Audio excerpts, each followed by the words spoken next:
What is up, everybody? Happy Monday. We got the usual squad. Mr. Hoopster, Mr. Mangone. Great slate on Monday. See some Moys in chat. KBM Squid said, happy November, y'all. Happy November is right. October treated us very well over here at Rumpier Sports. November looking to kick it off, keep going the same way. NBA's in full swing. NFL's in full swing. We got golf, NASCAR, UFC. It's a great time to be a sports fan, as we say. Appreciate everyone hanging out with us. Clint, Gatekeeper, Sylvester Payne, Richie Smalls, Colin T. Thank you guys for hanging out. If you guys could hit the like and subscribe button as always. Didn't even say anything, and we already got over 1/3 of the people watching hitting that button. You guys know the deal. We appreciate it. 9-game slate. Very good. Embiid was ruled out earlier, so we'll get into that, but a lot of news like always in NBA. First, I'll throw it to my boy Hoop. UFC, obviously, we were talking about it a little before, had the stone cold nuts pretty much until the main event, which was hurtful. But Halloween, how did that go? Trick-or-treating with the kids, NFL yesterday, NBA. Good weekend overall, but talk about your weekend, anything else that you want to say. Yeah, I mean, heating up here. Obviously, had that good Thursday showdown slate. Took down, a big chunk, and we're about to get to that. We're about to get to that one. Yeah. Tried to roll that into Saturday, and I mean, I just go off of obviously your playbook. I honestly don't look at anything else. I look at your playbook, look at the odds, built these teams, and we were basically, you're on point for the first 13 fights. I mean, everything for the most part went our way. Had the nuts just fading the underdog in the main event to put up a huge score, and that's unfortunately exactly what happened. And it's part of DFS, it's part of gambling, and you bounce back. And had a good Sunday yesterday, and we're going to be looking to build the momentum DFS wise. Took the kids out trick or treating, had a lot of fun. Kids' school got canceled today because they had a water main break, so the parents decided to hit it hard. So I'm struggling a little bit today. I'm gonna a little bit in recovery mode, but I'm going to get locked in here for the slate. November 1st, like you said. And I'll tell you one thing, the one thing I don't understand about people, social media, no nut November. What is wrong with people? Rumpier is not participating in no nut November. We're getting it in. We're getting our time on the bench. This no nut November thing is not for Rumpier. Yeah, no nut November will never be taking place anywhere with the bench. That's for sure. I feel your pain. Sunday morning, I was feeling very rough myself, so I can't imagine how you're feeling today. Yeah, kids off of school, and hey, Halloween weekend for the kids, an extra day off. That has to be fun. Man, I'll throw it over to you. How was your weekend? Did you end up going to the swingers party or whatever with Holden? And then how was DFS, NBA, NFL, a lot of DFS. So talk about your weekend. Yeah, DFS was good. Did not go with Holden. He didn't even go either. That was the thing. Holden had to bail because he said his sister was in town. It was a long story. He said on the Wood Show. So Holden was not even there. And I want to address Hoop's No Nut November thing. He says that Rumpier is something that they don't do. Maybe it's a Big T power move. Is that the power move? Just to kind of do it for a week, maybe a week you do it, and then the ladies begging, and then you're back in, Hoop. Right? It might be a power move before the holidays. Is that it? I mean, I guess maybe that's the logic, but it's not one that I'm employing. I mean, I'm trying to get in there whenever I can. I'm not trying to avoid and create a chase scenario. I just want to, I want to make sure mine's active, and I'm not gonna turn down a session because it's the month of November.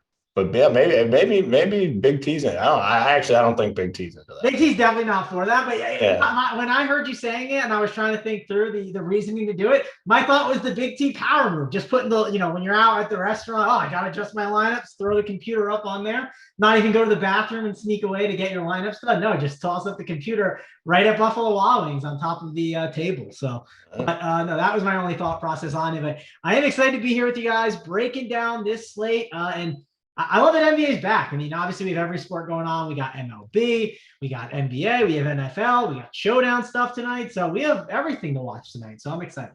And I will say, if you're, I hate to do this, but if you're somebody that plays NBA DFS on FanDuel and you're active on there, I don't think it would be the worst thing in the world to send their customer support an email. The position thing is a disaster. I mean, it's ruined. It's literally making the product just so bad. It's making it so bad.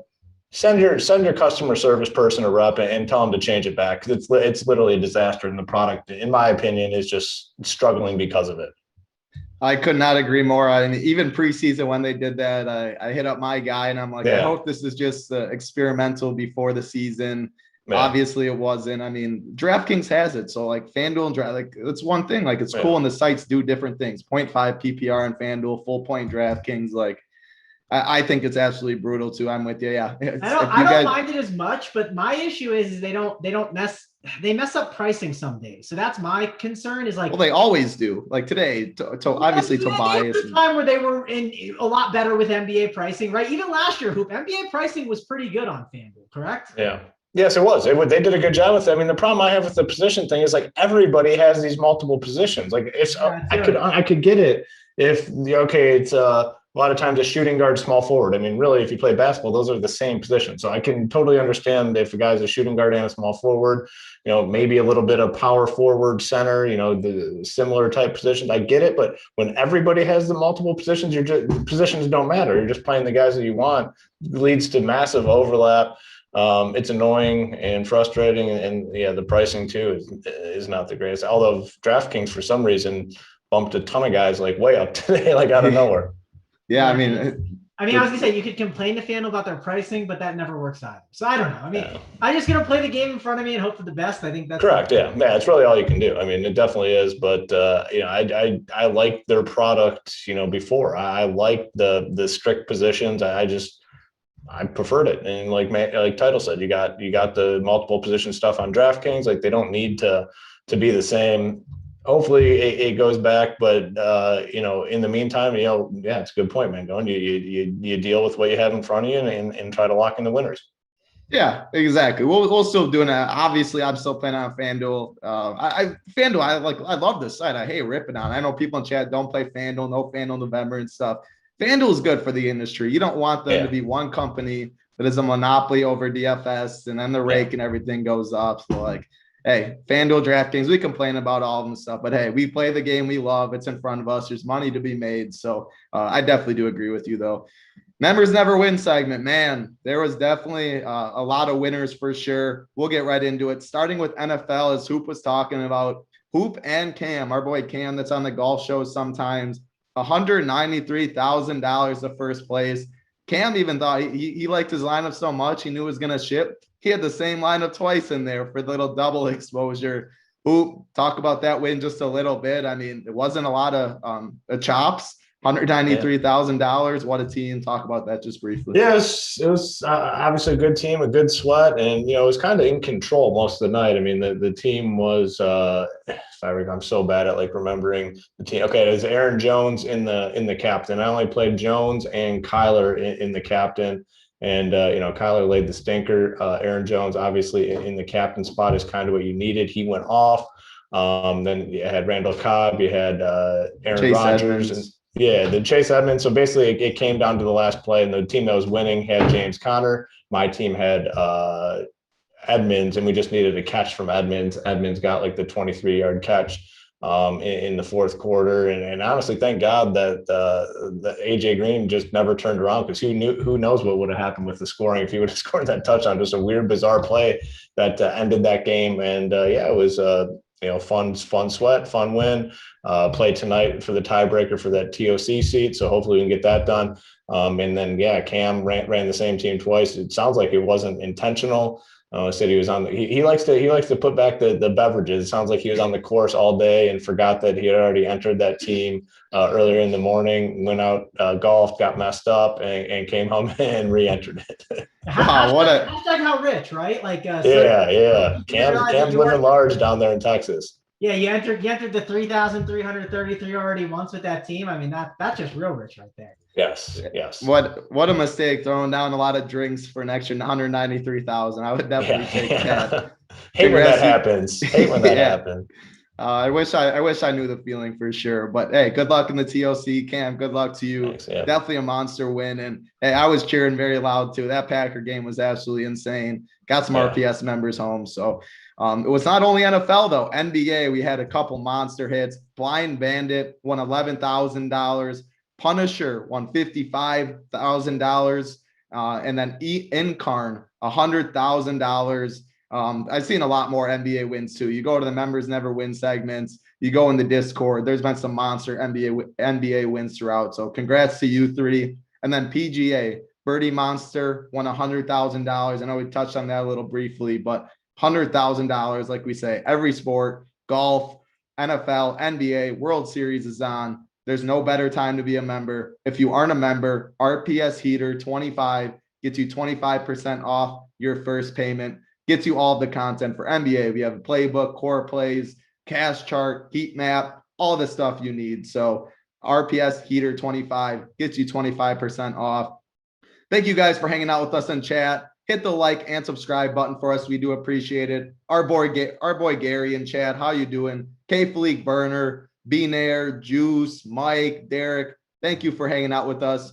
We got a 9-game slate, man, going. We got injury news. We got some stuff we're still waiting for, some stuff we already got. Just give a little overview on this slate and how you're approaching it. Only one game locking at 10:30 Eastern. We have a lot of early games, which I like to see. So any initial thoughts on the slate before we go game to game? Yeah, I mean, overall, it seems like a pretty good slate. There is some news that we're waiting on. There's some news we already got, especially that Embiid stuff. So overall, it's just a good slate, right? We got 9 games. There'll be a lot to talk about and a lot of different games to attack. I think you'll see some overlap on some ownership on some certain spots, but you never know, right? We're only 2 hours away from lock, and there's still probably more news coming. So it's going to be a good one, and excited to break it all down with you guys. Yep, most definitely. So yeah, we'll get right into the first game. The biggest game on the slate with them beat out. It's the Portland Trailblazers taking on the 76ers. 220 over under. Philly is now favored by 2.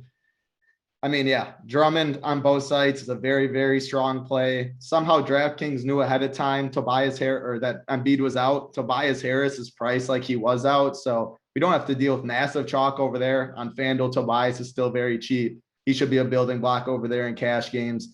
I'll go over to you, Hoop, though. Drummond, Tobias, Tyrese Maxey. Just talk about this game in general and any runbacks you'd have. Dame's price on FanDuel is good, but he's been very bad this year. Just break down this game altogether. Yeah, I mean, obviously with Embiid out, Drummond becomes a lock. I mean, 4-4 on DK, and the price tag on FanDuel is 5-4. Just stone lock. All your teams should come preloaded with Andre Drummond, and then a terrible actual basketball player, really good fantasy player, where you can just rack up the points, rebounds, steals, blocks, just very, very active. You just play him. Tobias Harris, I think, is a lock on FanDuel at 7.4K. You just play him.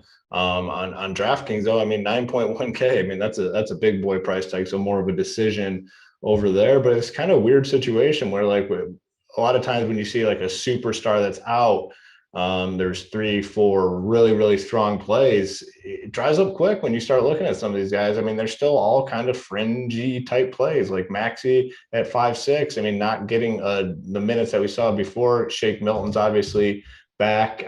He's played, 16, 18 minutes. There's still a lot of uncertainty around the rest of these guys. So, I mean, Drummond's lock, Tobias Harris is a strong play. I mean, you kind of look at guys like Maxey and Seth Curry, Milton. I'm sure a couple of these guys will have pretty big games. On the Trailblazer side, I'm going to keep playing Damian Lillard. I mean, he's going to eventually get going. I mean, it has not looked great so far. I mean, he hasn't been over 43 fantasy points. I think in tournaments, you want to keep riding him. They're not doing you any favors, though, with the pricing, which is somewhat unfortunate. A lot of their guys are up on DK. Like I said, they priced a lot of these guys up. Dame is 9-6, so not really a cash game option, but tournaments, yes. CJ McCollum has big upside, Nurkic. But you're paying the full Monty for these guys. I mean, like, again, there's no real price breaks. The DraftKings did a good job of getting a lot of guys priced up, which I like. I think it's more skilled when you have to kind of go through and, make some of these tougher decisions. So Drummond for sure, Tobias Harris on FanDuel. I mean, you can definitely play him on DK as well. Trailblazer side, though, most of these guys are going to be tournament options because of the price tag. Yep, definitely agree. Mangone, I'll throw it to you. Shake Milton's price down there, 3.6. Danny Green, who I hate to roster at 3.9, but Embiid's out and Ben Simmons is out too, which obviously we know he's out for a little while. But I mean, Simmons and Embiid off the court. You got to have some interest in some of these 76ers. So anybody on Portland, and then who are your Philadelphia 76ers you're targeting? Yeah, so we have to play Sixers, right, in this spot. You can't ignore this team. Andre Drummond, definitely one of those players that you're probably just going to lock and load. Hoop always jokes about Jalen Hurts, right, being Andre Drummond. Hopefully, Jalen Hurts was kind of a lock yesterday. Hopefully, that does not change here today with Andre Drummond. I'm hoping for a good game from him. I will say DraftKings priced up Tobias Harris to 9-1, which, man, that does feel like a crazy price bump, but he definitely could have a good game, and it would not shock me. So I do think that, I mean, Tobias Harris is in play on DK. FanDuel at 7-4, man, that's a really good tag, right? That's definitely someone that's going to have a lot of ownership and someone that you want to consider in your cash games. You also have Seth Curry, who it feels like Seth Curry has this offense kind of under control more than he did last year. Like, if we were playing DFS last year, we'd probably be like, okay, whoever the point guard that slides in is the guy, right? And it would feel like it's Maxey. I do think Curry steals a little bit more usage away than in the past. So I'm not here to say it's for sure Tyrese Maxey. I think Tyrese Maxey is a really strong play at that price tag. If you look, FanDuel 5-4, really good option. DraftKings 5-6, but don't ignore Curry at that 5-2 tag. Ownership's going to matter when you're looking at all that. We can head on over to the Portland Trailblazers and talk about them. We got Jusuf Nurkic over here, and Nurkic is 7-7. And 7-7, again, that feels like an expensive price tag. FanDuel 7-5. And one of the keys on this slate is Drummond is 5-4 on FanDuel title. And if you look, you're obviously going to want to play him in that center spot, and Nurkic doesn't have that flexibility. But we do know that Andre Drummond can get destroyed down low. If you want to be different in tournaments, you can just spend the extra $2,000 for someone like Nurkic, and Nurkic is the type of player that could get an Andre Drummond in foul trouble. I do think that Drummond is the best play from a cash game perspective. In tournaments, though, when there's only one guy you can play at the center position, I do think that you want to consider a guy like Nurkic here. I don't think he's someone to completely ignore on FanDuel specifically. DK, 7-7, he's definitely still in play. Covington's there, Powell. I don't really have interest in many of these other guys. If you look at CJ McCollum, I think he's pretty decent. I know that he has been chucking the ball a ton, and Damian Lillard has not been as good. I was torn on what to do with Dame. I've gone back and forth because he's the type of player, he's really streaky, right? And I didn't want to play him, but I just heard Hoop say that he is looking to play Damian Lillard, and the heater that Hoop's on, I thought it was lame time for Damian Lillard, but I think it's back to Dame time now that Hoop is on this one. Hey, I like that for sure. Yeah, he just can't be. He's going to turn the corner and start pumping out massive games at some point. I wish, we got a little price break because of how bad he's been. But like I said, you got to pay the kind of the full price tag for him. But we know what he's capable of, and he can absolutely go off. You got a close game here, only 2-point spread. At some point, he's gonna have a big game. So in tournaments, I think you definitely want him in your player pool. Yeah, one more thing to mention: if you do play Dame and he does go off, you definitely want Sixers. I think ran back with Dame, and the reason why is, man, this Blazers team. First of all, if I told you that like the Blazers were dogs without Embiid, you'd probably be a little shocked. I was kind of shocked when I opened it up. I was like, I thought maybe they'd be like -1 or they'd be -3, but it's the other end. And yeah, I guess maybe because they're on the road, that's part of it. But Portland has been horrific defensively and playing at a super fast pace. And that's why. I mean, there's just going to be fantasy points scored here. It's plain and simple, 220 total. And man, I'm not someone that bets a lot of like overs and unders. And last week on the show, I gave the Magic Raptors one. I said that total feels low at 206. I'm not saying you jam guys in DFS, but I think the over on 220 is pretty good here for the Sixers and Blazers. I like the call for sure. I'll go right back to you real quick, man. Going the sub 4K guys, Shake Milton, Danny Green. And then there's George Niang down there who's 3.2K. He's playing about 20 minutes, gets a little bump too. I expect the minutes to go up a little bit. He can shoot it. I don't mind the price at 3.2, but do you have any interest in Shake, Danny Green, or George Niang, man, going? Or are you just going to mainly focus on the Drum and then Tobias on FanDuel? So if this was like a shorter slate or in the past, like maybe I'd have some interest in a Danny Green because small forward could be gross, but I mean, you can play whoever you want at the positions, right? Just positions are just not a thing. So I don't think you need to be playing Danny Green. If he gets hot and has a huge game, I guess I'll lose. I mean, I'm going to run some like multi-entry, and if Danny Green sneaks on a team or two, so be it. I'm not going to like cancel him out of my pool, but he's not going to be a guy that I have super high projected. I'll tell you that. All right. Yep. Definitely makes sense. That's one of the biggest games on the slate with Embiid out, obviously. So had to spend some time on that. We'll go to the next game, though. Lots of 7 p.m. Eastern as well. 216.5 over under for the Spurs and the Pacers. The Pacers are 3-point favorites. I'll go back to you, Hoop. Talk about this game in general. Pacers, Spurs, pretty close total or pretty close spread. Not the highest total, but some pieces. DeJounte's been good. Brogdon, Sabonis, break this game down. Yeah, I mean, I guess it's probably the one game that we actually do have some news on. I mean, most of the news is already out for the slate. I mean, we're waiting to see if Brogdon's going to play, if LeVert's going to play. I think LeVert probably plays. I mean, it was limited minutes last time out. I'm assuming kind of the same. He only played 16 minutes, so maybe he gets up to, 18 or 20 minutes tonight. But Brogdon's the big one. I mean, if Brogdon sits, we can go right back to guys like TJ McConnell, Duarte, McConnell. McConnell was not great in these last two games. 33 minutes, 34 minutes, 22, 19 fantasy points. Like, he's a guy in the past when Brogdon's out, he typically goes off. But the encouraging thing is he's still getting the minutes with Brogdon out. So we need to see if Brogdon's out, then he is in play. If Brogdon does play in this game, I'm pretty certain I'll be off of it. I'll be off the Pacers side for sure if Brogdon does play. So this is a 7 p.m. Eastern game. We'll definitely get the news on the Spurs side. It was nice, riding DeJounte Murray early on in the season. He's just going off every single slate. Now the price is fully adjusted, 9.2K. It's a big boy price tag. I'd probably lean just going to Derek White and hope some of that balances out a little bit. He's going to play low 30s in terms of minutes, fair price tag, 6.4K. Everyone else has kind of gotten their price bumped up a little bit here on the Spurs side. And so it kind of makes it hard to really invest in these guys. I played Vassell a little bit early on when he was like in the low 3s. Well, now he's up to 4.3. Keldon Johnson's up to 5.7. So Derek White, probably my favorite play on the Spurs side. On the Pacers side, it all depends what happens with Brogdon. If he's in, probably not going to play any Spurs. If he's out, probably look up TJ McConnell, maybe a little Sabonis in tournaments, maybe some Miles Turner.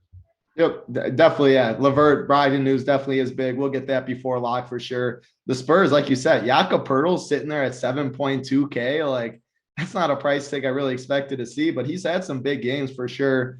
Miles Turner's there at 5'9". He's burned me before, but yeah, I mean, the minutes should be there. And then an interesting thing in tournaments with Drummond, who's going to be by far the highest owned person. If you play a center at utility, you're going to get all of them at somewhat of a discount because everyone's just going to plug in one center and not everyone plays two centers on the slate. So I think running a center in utility in tournaments is very interesting. 5'9" for Turner, 7'2" if you want to overspend a little and chase upside. I don't mind that. Man, go and talk about Brogdon news, what it does for you and anybody on the Spurs you're interested in. Yeah, I mean, I'm just going to wait for the news to really give anything on it. It's just hard to really break down. So I'm just waiting on that news. We can figure it out once we kind of get there. The Spurs side, this is my question for Hoop. Like, we see the price tag on Jakob Poeltl and we see it on DeJounte Murray. And this happens every year in NBA. The price goes up, Hoop, and we say, oh, the price is adjusted. Are we sure it's adjusted, or is this their normal price tags and we're still getting a good matchup? That's the question I have for you, because I don't think that DeJounte Murray is a 10K player, but I wouldn't be shocked if all year he was floating between 8.8 or even 8.5 and like maybe like 9.5. And a match against the Pacers, if it's just going to be at 1% and the offense that he's running, he does have a ceiling there to get like 60 fantasy points against this Pacers team. Yeah, I mean, different team. Obviously, this year he's clearly a different player. He's showing the triple double upside, and yeah, it's always hard when last year DeJounte Murray was a guy we were paying 6K, 7K for basically all season long. Now this season he comes in and playing really well and prices all the way up at 9.2K. Is he going to be a 9.2K player this year? I think it's possible. I mean, I definitely think it's possible. So maybe this is the right price on him moving forward. I mean, you look at the last, he's had 4 games over 40 fantasy points. He's had a 50 fantasy point game and he had a 71 fantasy point game.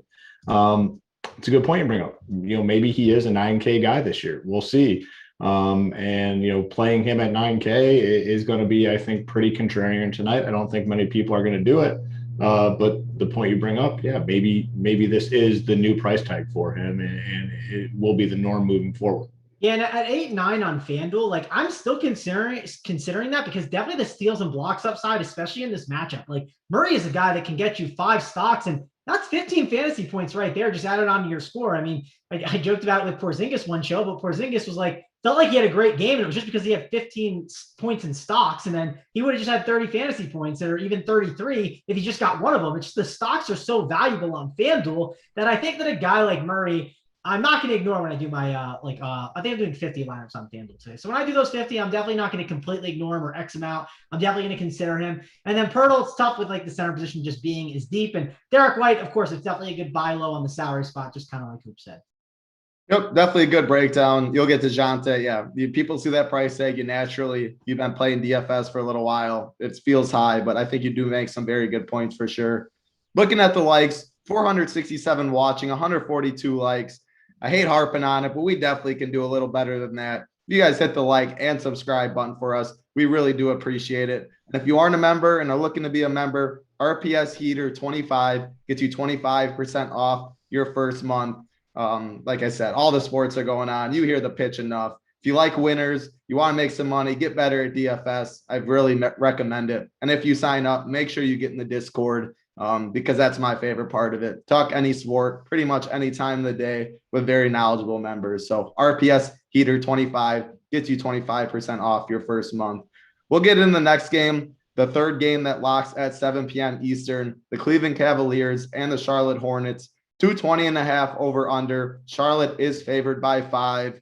I think there's some decent price tags on these Cavs guys. Colin Sexton's only 5.9K. I think that's a little cheap. Rubio's playing pretty good basketball and getting the minutes, 5.5. If you want to go Markkanen 5.3, I'm not a fan of doing that too much.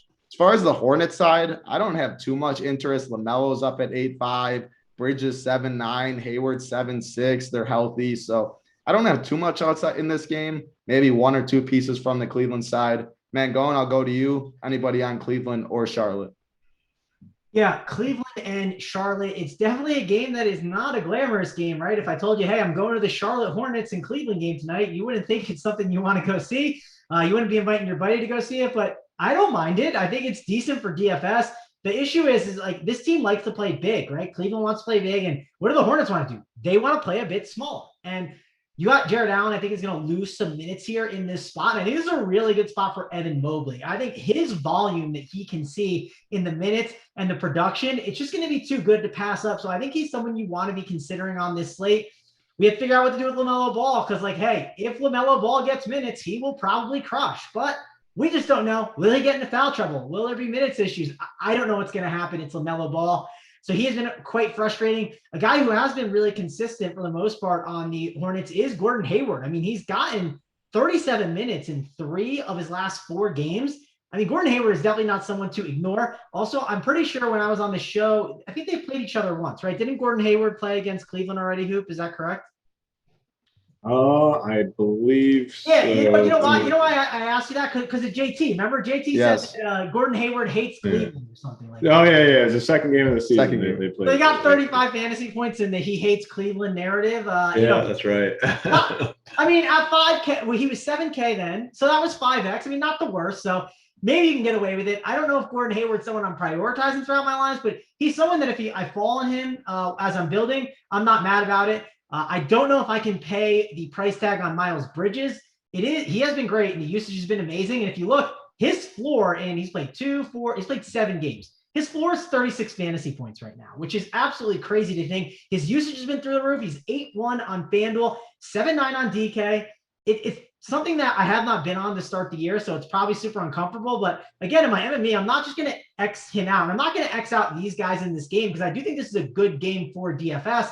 But I'm not going to prioritize guys, right? Especially when I'm building my one lineup. This doesn't feel like in my cash games I'm loading up on many of these guys. Maybe on a FanDuel, like a Hayward maybe falls in it, or like a Mobley, but that's really it. Yeah, no, I agree with you. I mean, this Charlotte, they got Kelly Oubre too, who's been playing good basketball. Bridges absolutely has been playing really well. Gordon Hayward, LaMelo, like they got a lot of Rozier. They got a lot of mouths to feed. PJ Washington, like these guys all want to shoot. They're all talented, so it makes it tough in DFS. And their prices are elevated. So if you guys have a hunch or a feeling that it's going to be a LaMelo game or a Hayward game or Oubre game, you can take a shot. They're going to be really low owned, but you're paying the premium, and the floor is a little lower if one of the other guys get hot and it's not their night. So I like the Cleveland side a little more. Probably won't have Charlotte. Hoop, anybody on Charlotte for you? And then talk about Sexton, Rubio, Markkanen, or anybody else. It's a tougher team now. The Hornets, just have so many damn guys. I mean, Miles Bridges taking a huge step up this year and really dominating usage and things of that sort. A lot of rebounds, a lot of peripherals. The problem is the price is all the way up there. I mean, you're talking 7.9K now. So big boy price tag for him when they still have a lot of other guys. They got Hayward, they got LaMelo, Rozier, PJ Washington, Kelly Oubre. I mean, they got a deep team. Not ideal for DFS. I mean, the one guy I think you can always play in tournaments is LaMelo, though. I mean, if he gets the minutes, he does have that massive GPP winning type upside. On the Cavs, Kevin Love's going to be out for a little bit, so I think all these guys get a little bit of a boost. Rubio has been good. Mobley has been good, coming off one little stinker. I think you can look at, even like Colin Sexton. I mean, it hasn't been a great start to the season, but he's only 5.9K. Markkanen's 5.3. I mean, like you guys said, they want to play big. Markkanen's been very consistent. I mean, he hasn't been under 22, 23 fantasy points. That's not saying a lot, but this slate where we don't have a ton of value and a lot of guys are kind of priced up a little bit. I don't hate going to him at like 5.3K. So yeah, I definitely prefer some of these guys on the Cavs side over the Hornets side, but LaMelo I think is always a GPP type play. Yep, definitely do agree. We'll get into the next game. Got 9 games. People in chat are talking, this is a pretty gross slate. Hey, it isn't the best slate. We'll get to some of the studs, but I mean, there's money to be made. It's 9 games. Everyone's dealing with the same thing. So I'll never complain about a 9-game DFS slate. But yeah, it's definitely not. I mean, there's Jokic. We'll get to some of the studs, but the pay-ups aren't really grading out too well. It's kind of like you take your raw points, you find the value. It's a very interesting one. But again, I will never complain. Getting into the next game, the Raptors and the Knicks, very low over under at 208.5. The Knicks are 7-point favorites, but there is some news in this game. Scotty Barnes is doubtful, which definitely means a lot. I mean, these Raptors have been playing a ton of minutes. Scotty Barnes has been good. Siakam is still out as well. So Chris Boucher at 4K might get the start. I think it's either him or this Delano Bonton guy. Obviously, I don't think I'm pronouncing that game right or that name right, but he's min price at 3K. He's been in the rotation getting minutes. It depends who gets the start for me is who I really have interest in. I'll still like Chris Boucher off the bench at 4K. We know he's a good fantasy point per minute producer when he plays, but if he starts, the minutes are definitely going to be there. He'd be very strong. And if this Banton guy starts too, 3K min price, definitely have to have some interest there. Gary Trent at 4.8, I don't mind. So a couple pieces on Toronto I think are interesting. Not as much interest in the Knicks for me. Hoop, I'll go back to you. Anybody on the Knicks, then talk about Toronto side. Yeah, I mean, Knicks are typically a team for DFS that we're just not on.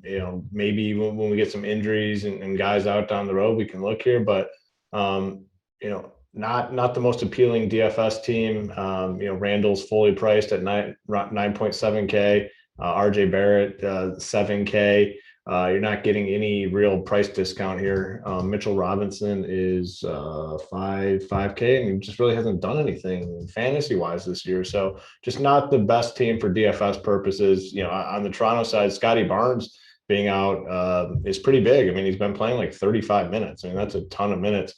So I agree with you. Whoever starts in his place would be my preference. But I think Boucher and Banton, you can look at both of them just because 3K for Banton. We're struggling to find value on this slate. His 3K price tag goes a long way. He's a guy that already has a role, 16 minutes, 22 minutes, 16 minutes. Regardless of whether or not he starts, you have to imagine he plays probably like 25 minutes here. And then Boucher as well. You know the story with Boucher. When he gets minutes, he tends to perform. Just really hasn't been getting the minutes this season. 17, 18 in the last 3.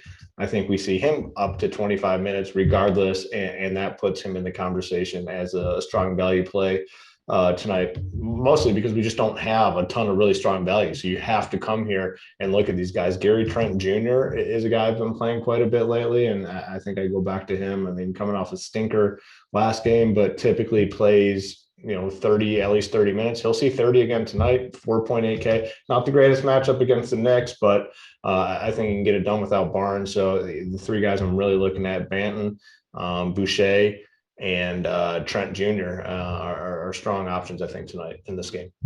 Yep, definitely agree. Talking about stinkers, Precious Achiuwa has definitely been a letdown the past couple of games. Started out really hot. I was been all over him. Yeah, the last 3 games haven't been great. Somebody in chat said Precious Achiuwa, though. Mangone, I'll throw it to you. And then we just got Jeremy Lamb ruled out. Levert will play. Malcolm Brogdon ruled out. So there's the news. We can get Duarte, TJ McConnell. If you have anything you want to talk about that game, you can do it. But wanted to share the news. Drummond will start for Embiid as well. So news is starting to hit. Brogdon, that's big news. But Mangone, Precious Achiuwa, talk about him a little bit. Somebody mentioned him in chat. Talk about the Toronto side. And then if you have any interest in the Knicks, who would it be? Yeah, and Jeremy Lamb is out. That's another one. So there's a lot of different guys in this Pacers team that'll get some opportunity, but there is some value on the Raptors here. I do think you're going to see some of Barnes' usage get slid over to Fred VanVleet and Anunoby, and those are some tough price tags to spend on. But listen, we know what Fred VanVleet can do. Fred VanVleet can get you 60 fantasy points. It's something that's definitely in his bag. I mean, he had a game where he had 47, and that game kind of got gross towards the end, where he definitely could have gotten more production. So I do think that there's a lot to go around there. I think Anunoby and Fred VanVleet can definitely pick that up.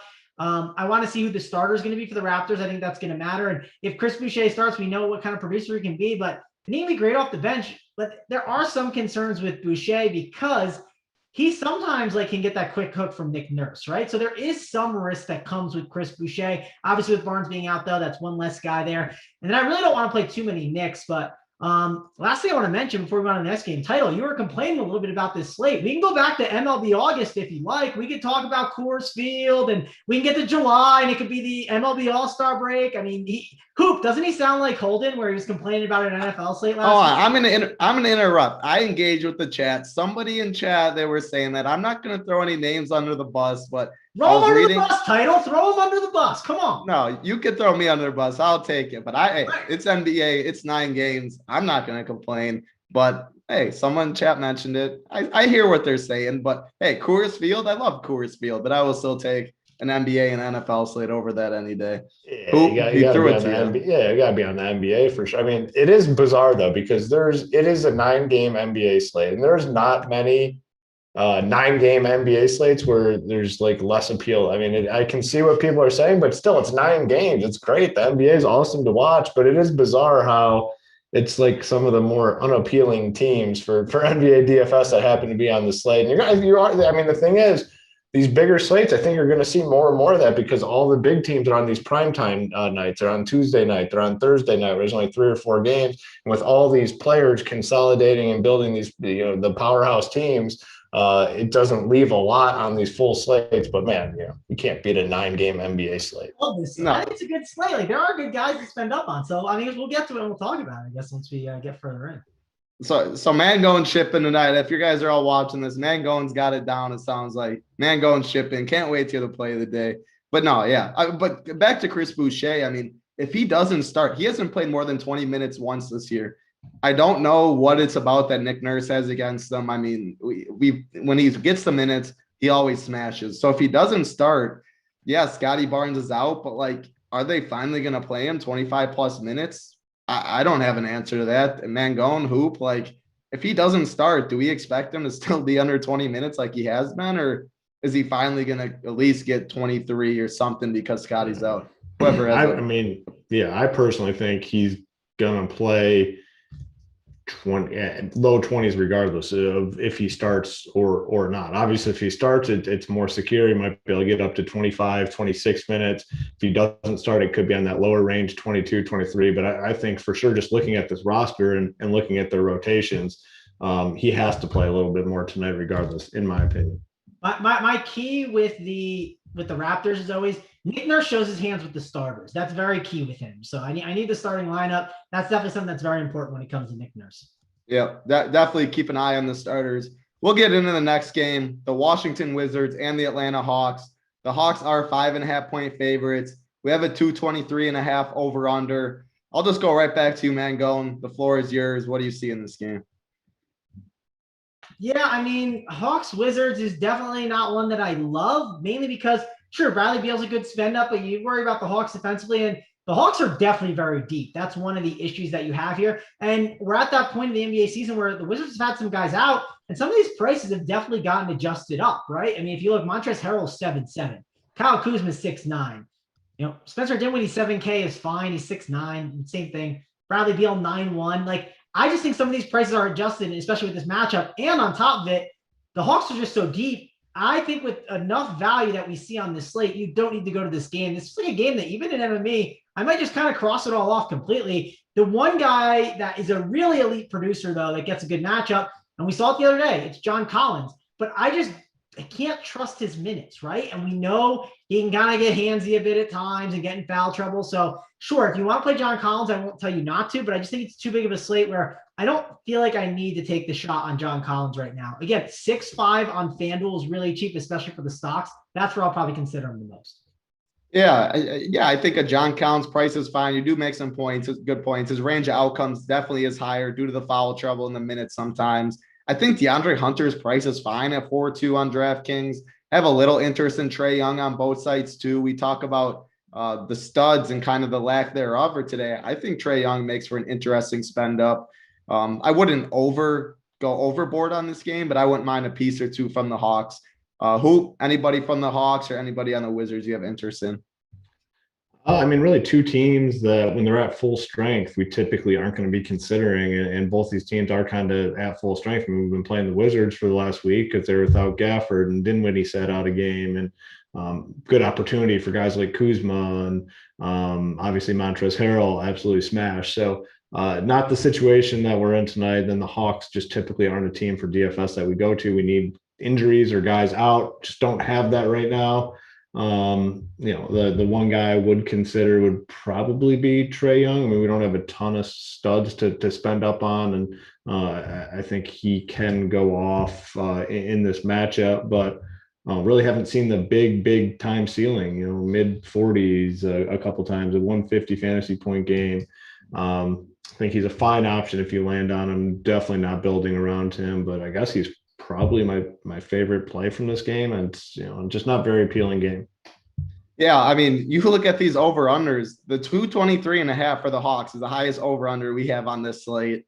Trae Young's price is fine. Like I'm gonna probably, now that we're talking about it more, I'm probably gonna get a little overweight. We know the upside. He hasn't shown it as much. I don't expect the ownership to be crazy, but highest over under on the slate, 9 games, 223.5. Have a little interest. We'll get into the next game, but first, 548 watching, only 193 likes. I was expecting to see a little over 200 at least, people. I mean, hey, hit the like, hit the subscribe. We appreciate it. It's a Monday. Happy November. Giving out winners, 9-game slate, NBA. We got NFL Showdown later too. World Series is going to be wrapping up shortly. Again, you can find all of our content at Run Pure Sports using the promo code RPSHeater25. Get you 25% off your first month. We'll get into the next game though. Not the Orlando Magic yet. The Chicago Bulls and the Boston Celtics. 216 over under. Boston is favored by 2.5. I'll go to you, Mangone. I have a little interest in DeMar DeRozan on FanDuel. I like that price tag a little bit. Jason Tatum, that's one of your favorite players, I know. Is he one of the spend ups you're looking at today? Jaylen Brown, or do you have any interest in this game?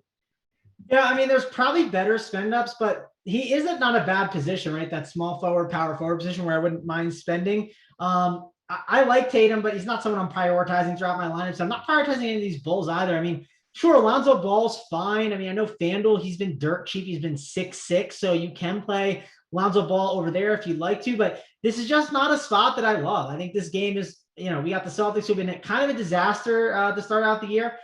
So I think I am out on this game. It's a 216 total, but I think there's better spots. If you want to do a spend up on a Jason Tatum or Jaylen Brown, I won't tell you it's wrong, but I'm not really prioritizing this game much.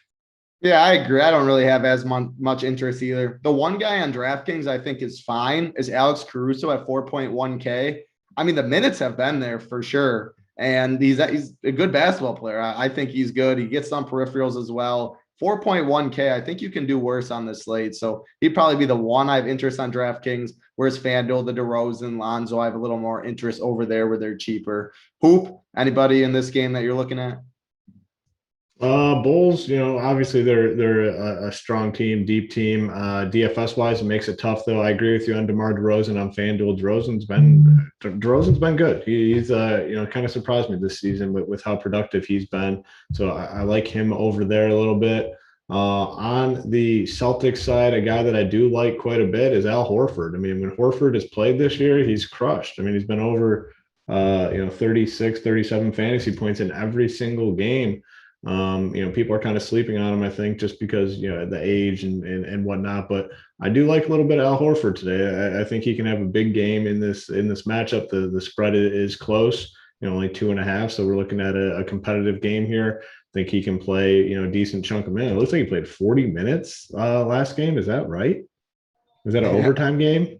It must have been overtime or something. I think it was off the main slate, but it was against the Wizards. Yeah. Couldn't have been non-overtime. I don't know what they did in 40 minutes, but that wasn't. Yeah. So I mean, I think we can bank on him playing about like 30 minutes or so. So I like Horford, but tough to get up to like the Tatums and Jaylen Brown price tags.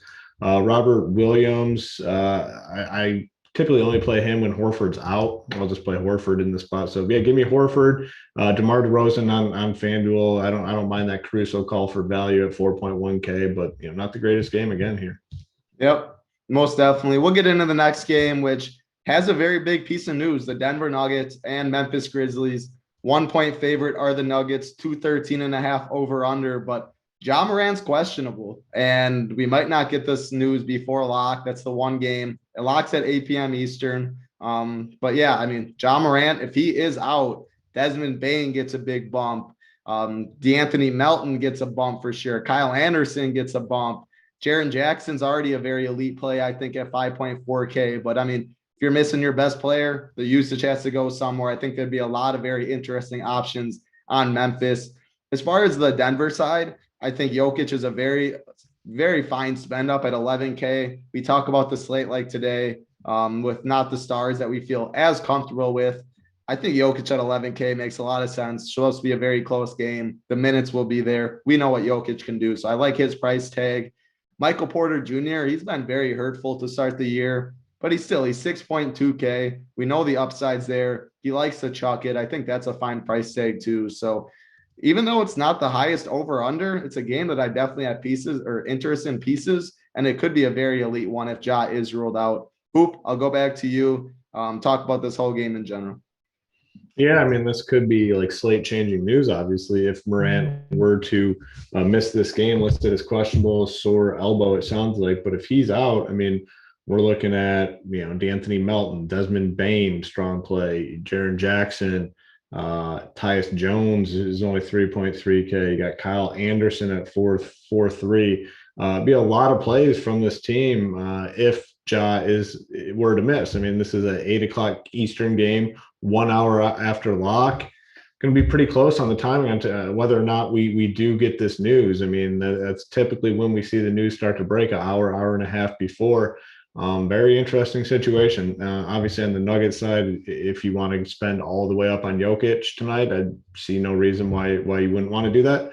11K, it's a big boy price tag, but with a lot of guys priced up, Jokic is where he typically is at 11K. So I don't hate going to Jokic if the value allows it, especially if you're going to play a few Grizzlies. So let's say Morant's ruled out and you're going to play a few Grizzlies in tournaments. Running it back with Jokic is definitely the way to go.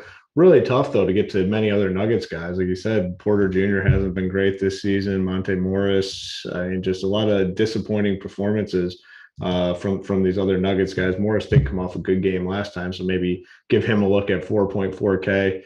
But it's really hard to trust anyone outside of Jokic in this offense. So he's a premier spend, probably the top raw fantasy points guy on this slate. Yeah, he definitely is when you look at the other names. So if you can get there, for sure. I don't think it's like a must play though. Yep, I couldn't agree more. Definitely the highest raw points, but it's coming at 11K price tag, so you'd have to have some value. MPJ, Aaron Gordon would be my third. favorite Denver Nugget if I had to rank one, but I agree. It's Jokic is the one for sure. Mangone, talk about this Ja news. If Ja's in, are there still, I think Jaren Jackson's price tag's fine. I still think you get to some Memphis. But if Ja's in, are you touching any of them? If he's out, obviously, who are you touching then? And then Jokic, how do you rank him on the slate? Are you prioritizing him? Is he one of your favorite spend ups? Just talk about it.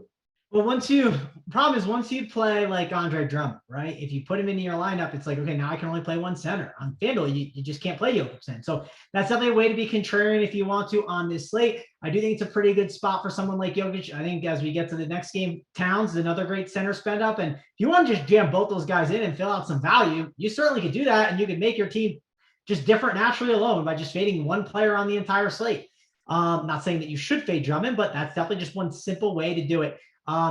If you look at Memphis, obviously if Ja ends up being out, D'Anthony Melton is going to be in play. You're going to like Desmond Bane. I do think Steven Adams' price at 4.9 is pretty good, and they're going to need his size there tonight. So I do think Steven Adams at 4.9 is definitely someone that you can go to as a really nice value play that you can pair up him and Drummond, right? 2 centers below 5K, and then spend at a bunch of different spots. I don't think that's a bad route to go at all. Yes, of course, if they're foul risk and trouble, yes, but I think they are going to need to have him in there as much as possible. And then, like I said, Bane, Melton, great plays, but Kyle Anderson at 4.3, he's a guy that can see a pretty high usage, and he's willing to chuck the ball. And if you look, yeah, he's got like one bad fantasy outing where 19 minutes against the Lakers, it didn't work out, but the Lakers don't really fit his play style where like they're just super big. And I don't know, at that price tag of 4.3, there's a really good ceiling for a guy like Kyle Anderson if Ja Morant is out, because I know that these guys have gotten a little bit better, right? Melton's gotten better, Bane, but Kyle Anderson is willing to chuck when he gets the ball on. Yes, Memphis is a little more crowded than it used to be, but I think Kyle Anderson is one of the better plays as like a value play for a really nice ceiling if we get the Ja Morant news out. That it's going to be lower on no matter what. If Ja gets ruled out, people are not pivoting over to Kyle Anderson at 4.3. It's just not happening. Good old slow-mo. I definitely think that makes a lot of sense. You mentioned Steven Adams. Yeah, I mean, it's going back to like I talked about earlier. Drummond's going to by far be the most popular guy, and I wouldn't even blame you if you played 150 and locked him in 150 lineups. But the double center is something I'll definitely get overweight in tournaments too, because I mean, yeah, you like you said, if you're playing Drummond at one center position, the utility spot, people just aren't going to think about it like that. So I think the centers are going to be under-owned. There's Jokic. Get in the next game, Cat. There's Miles Turner. There's a lot of good center people with upside, and you have that double-double bonus. So I really like the idea of putting 2 centers in your builds. We'll get into the next game, though. Only 2 games left. And what? We got 243 likes. You guys are doing pretty solid. I know there's still over 200 people, over 300 people that haven't hit the like button. So, hey, not calling anybody out, but one click of the button, little thumbs up on it. Hit the subscribe button too while you're at it. We definitely do appreciate it. We'll get into the next game, though. The Orlando Magic and the Timberwolves. Timberwolves are 9-point favorites, a 216 over-under. I'm just going to go right back to you, Mangone. You've been playing Anthony Edwards a lot. He's a complete stud. Are you going back to him tonight or anybody in this game? Yeah, I'm definitely going to have exposure to Anthony Edwards in tournaments. He is one of my favorite guys on the roster, and he has been great. Against Denver, a little bit of a rough game, right? That's 6 for 19. But the one thing about Ant Edwards, do you worry about blowout a little bit and a slower pace? Sure, but Anthony Edwards is going against a team that does not play good defense, right? And Ant can absolutely eat him up. The problem is, so could Cat, right? Cat could have a massive game, and then it could eat into some of the other guys. That is like one of the concerns. If you're playing D'Angelo Russell, Anthony Edwards, and Karl Anthony Towns in this slate, you can't put them all together. You need to make sure, I think, separate those guys within your lineups. I don't even think you want 2 of them together on this slate. The thing that's nice is if you want to run it back with someone, you can run it back with these guys, right? Cole Anthony, Jalen Suggs. They just feel so safe to play because no matter what, even if the game blows out, they're going to get their minutes. They're going to get their runs. So that never concerns me at all. The only concern you can have is if they get into foul trouble, they lose some minutes. But if that game's like a 30-point blowout, they're still going to play their guys. So I think all these guys are in play, and they're really good options. The Timberwolves are playing a little bit faster, so that should help some of these Magic options here. And they're not going to be guys I ignore when I build. Like Mo Bamba's ceiling is 50. I mean, it's even higher than 50. He could easily get 60, and I would not be shocked. Mo Bamba is just the steals and blocks upside on a site like FanDuel. You definitely have to consider it on this slate. And I think this is a game that looks not that appealing. If I told you Magic Timberwolves, you wouldn't be that interested. But hey, I think it could be a good one. If it does stay close, you're going to want some of these guys on your teams. No, yeah, I was going to mention Mo Bamba too. He's just center eligible, so his ownership's going to be down, but he has a big boy ceiling for sure. I think 7-1 is interesting. Wendell Carter's got power forward and center eligibility. 5'7", I think's okay. Jalen Suggs at 5'3". I'm good with that price tag. Towns, if you want to go all the way up to Towns at 10.5. If you don't have the 500, if you have the 500, I would prefer Jokic. But if you don't, I think Towns is fine too. I agree. It's a game I definitely have some interest in too. And if you're playing it, it allows you for sure to wait for that John news. It gives you some more roster flexibility. So I like the game. Hoop, do you like this game too? A couple of your favorite pieces in it. Break it down. Yeah, I mean, I'm not as high as you guys are. I mean, some pieces, though. I mean, Mo Bamba, you can play him at power forward too on FanDuel. So he's center and power forward eligible. I definitely prefer him on FanDuel. I think the 6'6" is fair. He can rack up a ton of steals and blocks, which obviously is very valuable on a site like FanDuel. So I do like Mo Bamba. On the Timberwolves side, my favorite would be, like, I'm with you guys, Anthony Edwards. I'm not going to be on Cat today. I just, it's only $500 difference to get to Jokic. If I'm deciding, if I'm going to play double center on DK, it would just definitely be Jokic over Cat for me. I don't know. Cat, he's looked okay this season. I mean, he's had a couple decent games. He's had a couple, not so good games. I don't know. I'm not super high on him here. I definitely prefer Jokic over him. So, Mo Bamba on FanDuel, 6.6K. You can play him power forward. I have interest in him there. And then Anthony Edwards is a tournament play always for me. D'Angelo Russell is just, I don't know. I'm done playing the guy. I mean, he's just either he's like mentally there or mentally not there. Can be super frustrating. So no D'Angelo Russell for me. Anthony Edwards, though, I love in tournaments. I'm with you on the same D Russ page. I mean, his range of outcomes, like one game, he'll get you 55, and then it feels like the next 4, it'll be a sub 20. So yep. I definitely hear you there. We got a good question in the chat. Slick Derula, he said, would you lock, because when I said I would lock Drummond in 150, I was mainly talking about DraftKings. He said, would you lock him in 150 on FanDuel because he's only center eligible and there's some other decent plays? I personally wouldn't. And I've been dabbling in the 152. I see you in there as well, Slick. So keep crushing. But I wouldn't lock Drummond in there. He's 5,400, whereas on FanDuel or on DraftKings, he's 4,400. And you only can play one center, obviously, on FanDuel, whereas DraftKings, you can fit multiple. So on FanDuel, I would not lock him in. He's still a very strong play. Cash games, you play him. But more so on DraftKings is where I'd lock him in my 150. We'll get into the next game, the last game, though. Hey, you guys keep crushing on the likes. That's all you'll hear from me about the likes. We appreciate it. Good mojo rolling into Monday. This last game of the day, though, the only game that locks at 10:30 p.m. Eastern, 2.5-hour difference from the other games. We have a little bit of news in this game. The Oklahoma City Thunder, Clippers, 210.5 over under. The Clippers are favored by 13, but Lou Dort is out today, which it's not the biggest of news, but it actually matters on a slate like this. Kenrich Williams is only 3.3K. I'm expecting him to slide in the starting lineup. I think he makes a lot of sense. Theo Maledon gets a bump at 3.1K as well. There's just more minutes to go around. So Williams, Maledon, I think are interesting. As far as the Clippers side, Luke Kennard's at 4.4. He has a pretty big role on this team. I think that's a fine play. I saw some people earlier were talking about Hartenstein.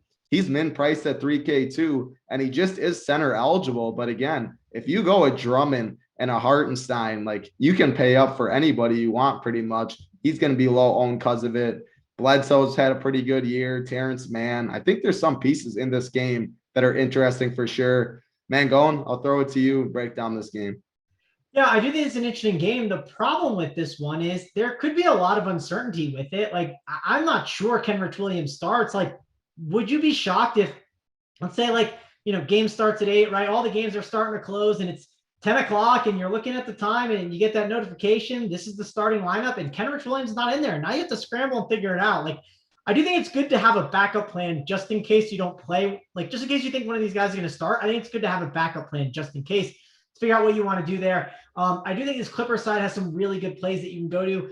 Paul George is a spend up that I don't think anyone realizes what his ceiling is. I don't think anyone realizes how there's just no one on this team, and the Clippers are terrible, and he has to do everything. And if the game is close, like let's say if the Clippers happen to play in a close game against OKC, which could certainly happen tonight, well, Paul George is going to go off. He's going to have a massive, massive game. So I think he's in play. I didn't mind the Hartenstein call. He's a little more expensive than I think I want. I had the FanDuel one up. DK, what is his price over there, Title?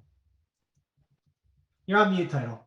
Min price 3K. Thank you. Oh, he's flat min 3. Okay, he was like 3-2, and like on these showdown slates, right? That's going to be a value that helps you kind of make some stuff work. So I don't hate him. I do think it's a pretty good spot for someone like Luke Kennard coming off the bench at 4.4. I don't think people realize how good his minutes have been. I mean, he has played 22 minutes at least in every single game. We've seen him get up to 32 minutes in some games, and he's a guy that's willing to chuck, and he's only 4.4K. And if the shots are falling, Luke Kennard is going to keep shooting. So I do think Luke Kennard is definitely in play as well, and someone that I'm considering. And I don't think I'm messing with like the Shea Gilgeous-Alexanders, and I don't need to just mess with these OKC guys right now. I think there's enough value on the slate. Yeah, Kenrich Williams maybe is one guy sliding into like a tough small forward spot, but I'm not prioritizing these value plays like they're amazing. I think there's some better ones on the slate that we've already talked about. It makes sense. I'm definitely a little more high in this game. I see some people in chat talking about Giddey, talking about Bazley. I think all those guys are fine, to be honest. I think there's multiple pieces in this game you can go to. So if you like Giddey, if you like Bazley, I won't say no one bit. Who break down this whole game? Are you more on my side where you like a little bit? You on Mangone's side where it's not as much? Break it down.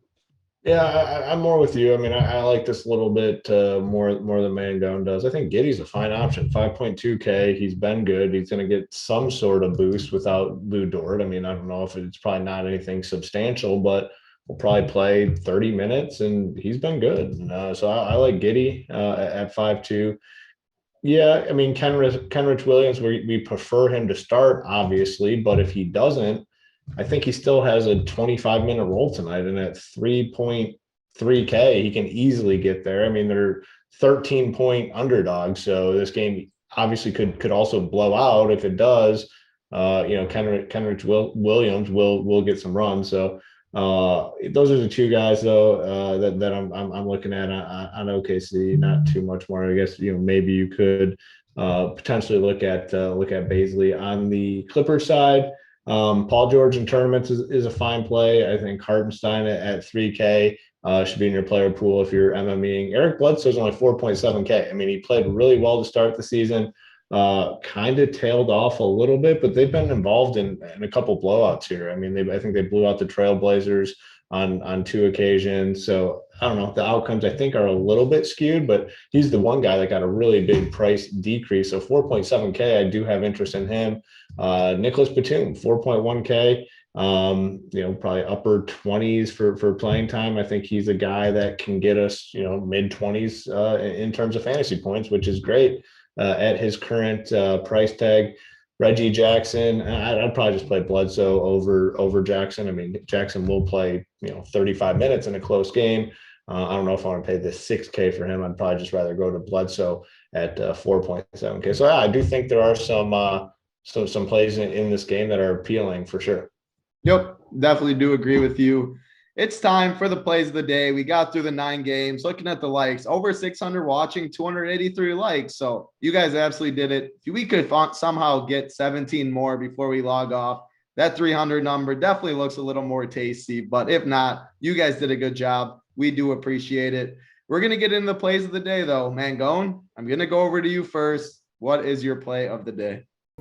Yeah, so there's a lot of different ways you can go today. I'm gonna go to one of the Sixers, and you can play him as like a leverage play technically off of Drummond. I'm not saying you should. I'm saying you can play both. Like, it's perfectly fine. So if you want to play Drummond and lock him in and play another Sixer that can easily correlate to a little bit, you can go to him. It's Seth Curry, right? At 5.2K. I see a lot of people playing a bunch of different shooting guards in that 5K range that are getting kind of talked up. If you kind of look at this position overall on DraftKings, he's at that 5.2K price tag. You got people looking at Eric Bledsoe, Terrence Mann, Sexton, Duarte's obviously going to get a bump, Derek White. There's a lot of different shooting guards you can go to, but I think Seth Curry's upside against the Trailblazers, along with them being one of the faster paced teams, terrible defensively, and being in the bottom 5 in allowing 3-pointers in the league. I think Seth Curry has a massive ceiling at 5.2, and he'd easily get a 40-point fantasy game out of it. I like it for sure. I'll go over to myself with the SO play of the day. It's going to be a center, but he does have power forward and center eligibility on DraftKings too. It's Wendell Carter Jr. at 5.7K. I wanted someone in the 8 p.m. Eastern game, so you still do have the flexibility if Ja is out and you want to switch. I didn't want to lock anyone in too early. Wendell Carter, though, I mean, his usage is there. His minutes are there. He's had multiple double-doubles. I think at 5.7K, you're now getting a $1,400 discount from Mo Bamba. So give me the $1,400 discount. I think Wendell Carter is very strong at 5.7 with a lot of upside as he is the SO play of the day. Hoopster, gonna throw it over to you. Finish it off for us, the rich parents play of the day. Man, I just saw your graphic for. I don't think I've seen it. That's impressive. You've been hitting the gym, huh? A little bit, but Simon also made me look very good. Simon, great job. I saw that. Big T in that rematch. I mean, obviously, you know he's going to be going for the back down a little bit. I mean, with that physique, Big T's not going to be moving you. I could be on the couch for 2 years and still be Big T. I don't need that. I'm with you. I'm definitely backing you again. I mean, I don't see Big T is not taking the initiative to get himself into shape now. I mean, if we go with March as the rematch, he has some time, but we'll see. But you need to find some action on the other side, though. It's not as easy as last time. Those knee houses, man. You know, all those uncles, cousins, they're all back. They're all back in Big T. They idolize Big T. It'll be easy to pick up some of the knee house giblets. I'll say this. I'm on board with backing Big T, but I need a conversation with Big T ahead of time to hear his workout regimen. Like, because I will say I can back Big T, but I need to hear a little bit from behind the scenes before I put the money down. I've already told I can tell you what his workout regimen's going to be: Chick-fil-A, Wendy's, Buffalo Wild Wings, things of that sort. You got the freaking Peloton too. I'm gonna have to hit up Amber and see if maybe I can get the details from her instead. Maybe I'll send her a message, be like, hey, listen, we need to start mixing in some like salads, right? Mixing in a chicken dinner here or there that's nice and healthy with some asparagus. I think that's what we got to do to get Big T back at it. That Peloton's got to have, dust of like 2 or 3 inches at this point. He bought that thing. I think he went for one ride on that. And, just been sitting there. So.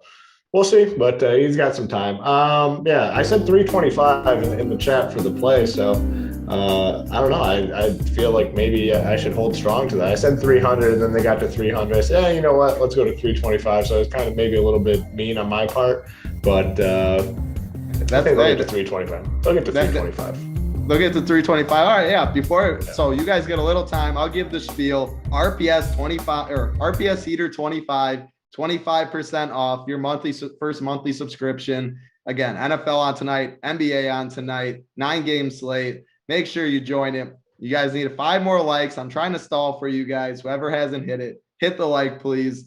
Yeah, they're going to get there. They'll get there. We're on a little bit of a delay. I'm very confident by the time the play is out there that we'll be at 325. So we're going to roll with it. Rich Parents, play of the day for me tonight is going to be Al Horford, and we got some good news on Horford actually just a couple minutes ago. No minutes restriction. I don't know what that means. Maybe he can play like 32 or something. I have no idea. Even if he's in the upper 20s, that's all you need. He's been very solid so far this season. A guy that can rack up blocks, steals, rebounds, points. Give me Al Horford as the Rich Parents play of the day for this 9-game Monday night slate.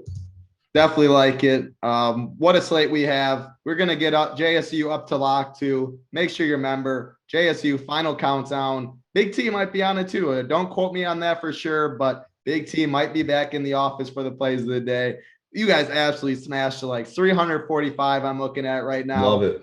We appreciate it. King Maul, Daryl Hodgkins, Anthony, Roscoe, Conflicted Poet, all you guys. We appreciate you guys hanging out with us today. But that's going to be it for us. We hope you crush your contest. See some RPS logos up at top. But for Hoop, for Mangone, myself, Titletown, good luck, everybody.